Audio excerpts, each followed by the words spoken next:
Bem-vindos, pessoal, à terceira aula prática, né, sobre a teste da osmose e da difusão. Então, na aula teórica, nós aprendemos a permeabilidade celular. E hoje eu quero provar para vocês que os dois processos existem e que eles são passivos. Então, hoje nós vamos falar da osmose ou difusão de água e da difusão simples. Começando então pela osmose. O que era osmose? Vocês se lembram? A osmose, então, é aquele movimento, né, um transporte passivo, onde se dá contra um gradiente de concentração.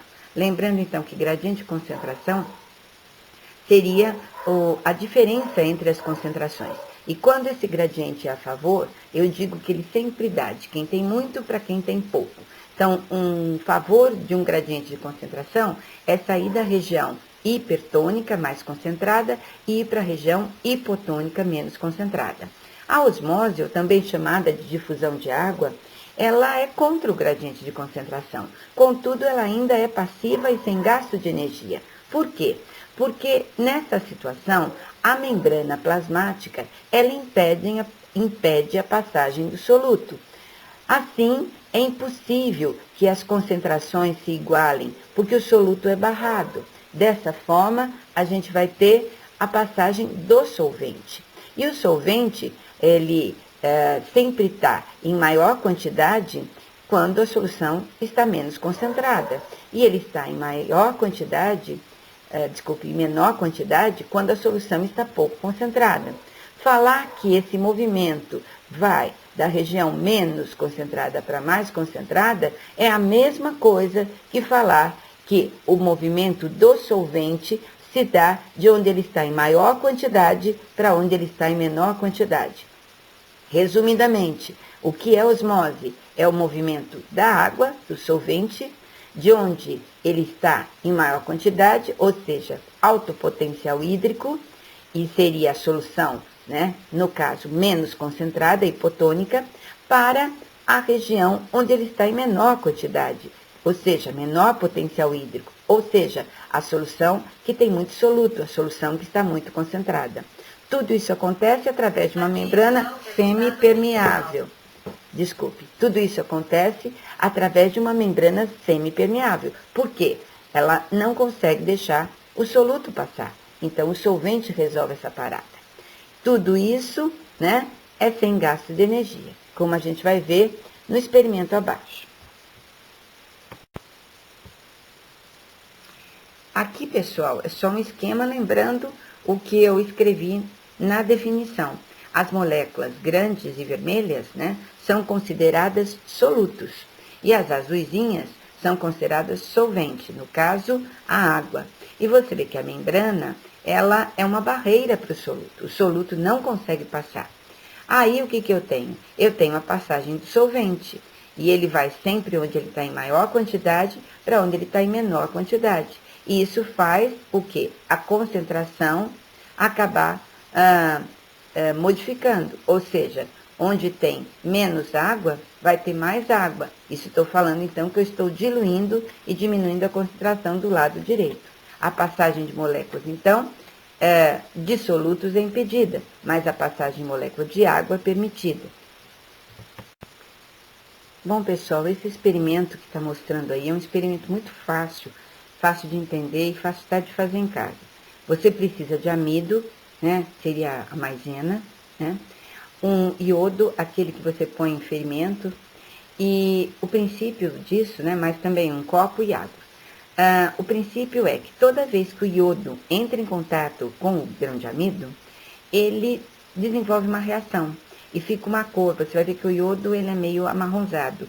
Ele se transforma numa cor roxa, um roxo intenso. Qual que é a ideia, então? Eu vou pegar um saquinho, esses de filme plástico, aquele Magipac, né, que a gente embrulha alimentos, né? E vou botar amido e um pouquinho de água. Ou seja, vou fazer uma solução bem concentrada, né, e usando o soluto meu, o amido. O amido, ele não vai passar pela membrana, né, porque o plástico retém. Seria o papel da minha membrana semipermeável. Mas a água consegue passar por esse saquinho, tá? Bom, se eu provar que a água está entrando dentro do saquinho, o que vai acontecer? Na água eu coloquei iodo, por isso que a cor está amarronzada aí da água. Se a água entrar, o conteúdo do saquinho vai ficar roxo, tá? Porque toda vez que o iodo entra em contato com o amido, ocorre reação e dá cor roxa. Bem, então no final desse experimento, você vê dentro do pires um saquinho que começou a ficar roxo, mostrando que a água começou a entrar. Isso demora um tempo, tá? Mas por que a água entrou? Aí a gente lembra do conceito de osmose. Dentro do saquinho, você botou amido, que é um soluto, e um pouquinho de água. Então, pouca água e muito soluto. É uma solução concentrada. Fora do saquinho, você tem a água pura, que tem lá um pouco de carbonato de cálcio, pouquinhos solutos, né? E o iodo, só isso. Seria então a solução hipotônico, menos soluto e mais água. Como o saquinho impede a saída do amido para que ele saia e transforme a solução isotônica, é a água que vai fazer esse caminho. Ou seja, onde que ela está em maior quantidade? Dentro do saquinho ou fora do saquinho, dentro do copo, né? Ela está fora do saquinho. Isso quer dizer que o solvente vai entrar dentro do saquinho, tá? Por quê? Porque nós temos que, na osmose ou difusão de água, a água solvente passa da região menos concentrada, que seria água com iodo, né, fora do saquinho, para a região mais concentrada, aquela região dentro do saquinho que tem amido e um pouquinho de água.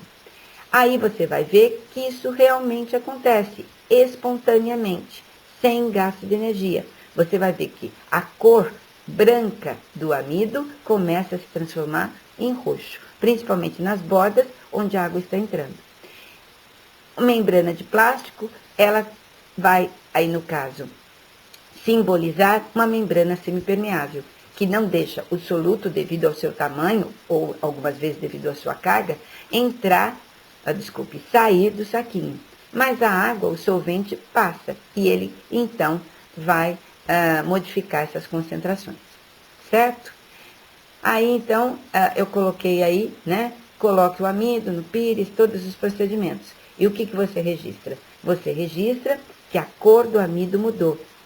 Por que a cor do amido mudou? Porque a água entrou. Por que a água entrou? Através do processo de osmose. No processo de osmose, o soluto não consegue sair, então é a água que entra. E ela sempre tem esse movimento contra o gradiente de concentração, né? Nós saímos da região hipotônica para a região hipertônica.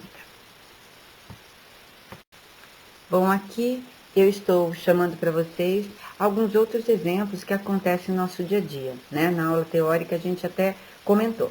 Quando você põe batata em salmoura com água com sal, você pode ver que ela perde a suculência, ela fica molinha, né?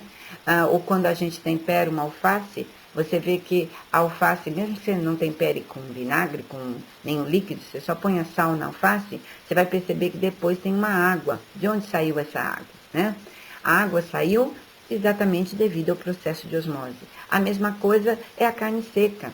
Por que ela fica seca, né? Você põe sal, você salgando a carne, ela vai criar, ou melhor, vai se criar uma diferença de concentração.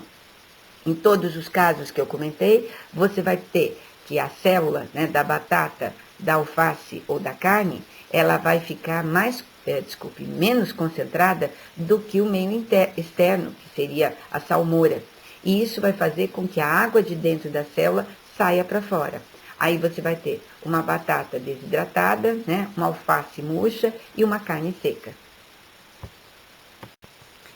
Agora mudamos então para a difusão simples. E o que é difusão simples? Como o nome fala, é uma difusão simples. O soluto sai de onde ele está mais concentrado para onde ele está pouco concentrado, a favor de um gradiente de concentração. Lembra, o que é ser a favor de um gradiente de concentração? Quem tem muito, dá para quem tem pouco. Isso não acontece gasto de energia, ocorre espontaneamente. Ué, por que nesse caso o soluto passa e no outro não? Porque eles são muito pequenininhos. O soluto ou ele é solúvel em lipídios, então ele passa entre a camada dupla de fosfolipídio, ou então ele é tão pequenininho que ele consegue passar pelos canais iônicos, né? Ou seja, ele passa pela membrana sem nenhum problema, assim como nós demos o exemplo do gás carbônico, do oxigênio. E agora eu vou mostrar para vocês um experimento tentando mostrar essa difusão simples. Aqui é só um esquema ilustrando a definição. Então, da esquerda para a direita, você tem aquela diferença de concentração. Você tem água pura embaixo, que simboliza a região hipotônica, e em cima um monte de solutos, que seriam representados por esses bolinhas ou hexágonos azuis, né? No meio, né, eu começo a ver que naturalmente, né, essas moléculas, nesse exemplo, elas são solúveis em lipídios, elas conseguem passar pelos lipídios da camada dupla, e elas estão fazendo esse movimento. Elas estão saindo da região hipertônica e passando para a região hipotônica, a favor de um gradiente de concentração. E no fim, do lado direito, você vê que quando as soluções estão parecidas, né, as concentrações se igualaram, o movimento cessa. Por quê? Porque a solução aí, nesse caso, virou isotônica. Por último aqui, eu mostro para vocês um exemplo muito característico, né? Eu coloquei um corante, pode ser aí um quissuco, uma groselha, algum líquido, né? Algum que você tem pequenas partículas, né? E que seja colorido. Então, a parte que eu pinguei aí o quissuco, vamos dizer assim, né? O suco de morango, vamos supor, ela tá cheia de partículas, né? Cheia de solução, cheia de partículas de soluto, e eu chamo de região hipertônica. A parte de baixo do becker, que não, o soluto ainda não chegou, é água pura. Então, significa que é uma solução pouco concentrada ou hipotônica. Aí você vai ver que o meu soluto, que é o pigmento vermelho, vai passar naturalmente da região de cima para baixo, ou seja, da hipertônica para a hipotônica. Quem tem muito dá para quem tem pouco, a favor de um gradiente de concentração. E com o tempo, o que acontece? A solução já não dá mais para ver do lado direito o que é soluto, o que é solvente. Eles se misturaram, estão uniformemente misturados, né? Como a gente viu no esquema de cima do slide anterior, e isso eu chamo então que é a solução isotônica. Daí o movimento para. Embaixo você tem um link, né? Onde tem um vídeo, né? Mostrando mais ou menos essa mesma questão que eu estou mostrando aí, e ele simplesmente fala que a temperatura pode variar a velocidade desse movimento.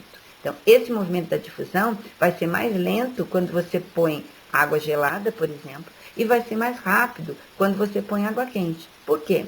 Isso tem a ver com a energia cinética, né? Na água quente, o calor estimula, né, a energia cinética, as moléculas vibram e esse movimento ele é mais rápido. Quanto mais frio, o movimento vai ser mais lento.